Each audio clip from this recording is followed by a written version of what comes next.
कणकवली नगरपंचायत निवडणुकीआधी सध्या जे काही सुरू झालंय त्यामुळे राजकीय चर्चांची लाट उसळली आहे। ही निवडणूक थेट खासदार नारायण राणे यांच्या नावाने जोडली गेली आणि त्यांच्याच कुटुंबाभोवती फिरतेय हे मात्र स्पष्ट झालंय।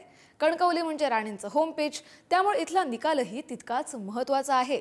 कोकणातील राजकीय समीकरणं सध्या कुठल्या वळणावर आहेत याचाच आमचे प्रतिनिधी उमेश बुचडे यांनी जो आढावा घेतलाय तो या रिपोर्टमधून आता पाहूयात।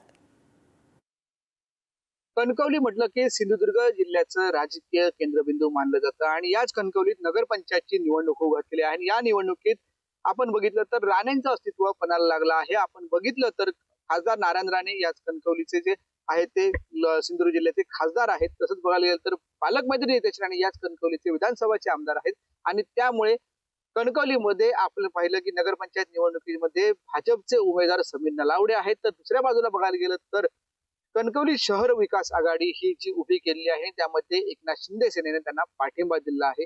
यामध्ये एक उद्धव ठाकरे या सेनेचे देखील जे आहेत ते नेते देखील आहेत, त्यामुळे शिंदे आणि उद्धव ठाकरे यांची युती एकंदरीत हे पाठिंबा असल्यामुळे एकंदरीत हे आघाडी केलेली आपल्याला दिसत आहे।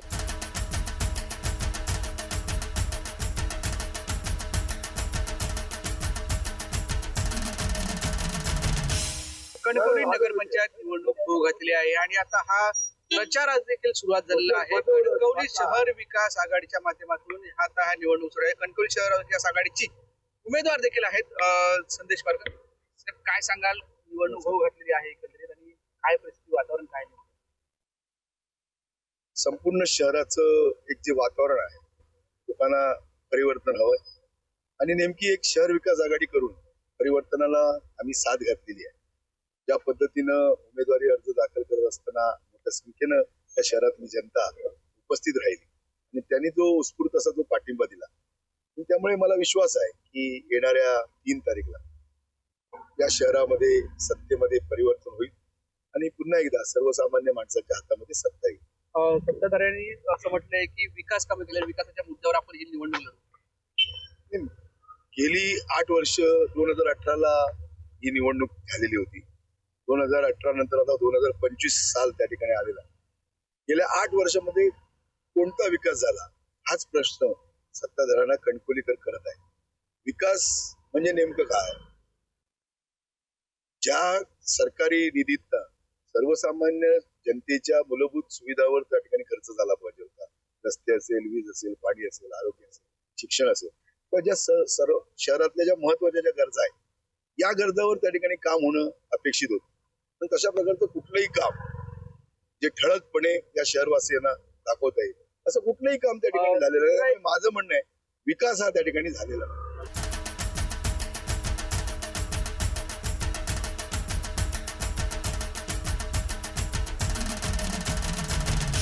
आपल्यासोबत आहेत भाजपचे माजी नगराध्यक्ष समीर नलावडे। रणजी, निवडणुकीत आता अंतिम टप्प्यातच प्रचार सुरू आहे, आपल्याला रणधुमाळी जोरात उठले, काय उद्देश आहे आपल्या निवडणुकीचा?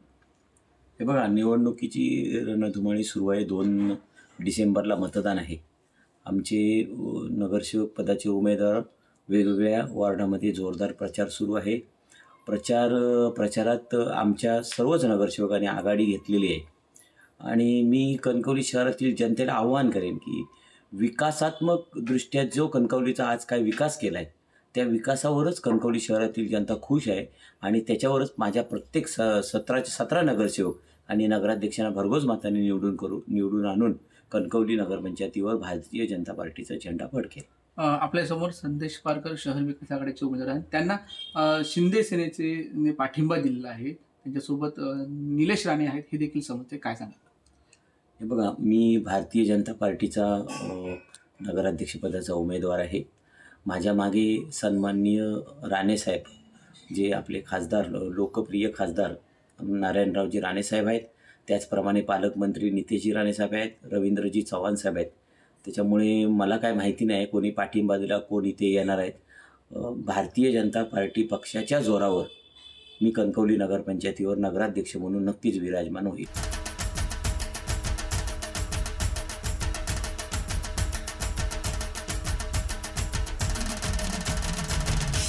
खमंग असे वडापाव सुरू आहेत। आपण पाहतो की काही जे ग्राहक आहेत हे देखील वडापाव आणि भजी खातात। काही ग्राहक आहेत, काय सांगाल? ही कणकवलीची आता निवडणूक लागली आहे नगरपंचायतची, काय वातावरण आहे?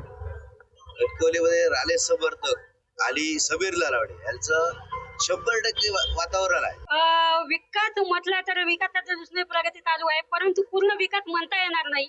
रस्ते वीज हे विकास नाही, तर इथल्या तरुणांना रोजगार मिळाला पाहिजे. इथली आज तुम्ही मार्केटमध्ये आज मार्केट बघताय, तर हे रस्त्यावर मार्केट चाललंय, तर कुठेतरी हे मार्केट सुसज्ज व्हायला हवं, ही आमची अपेक्षा आहे.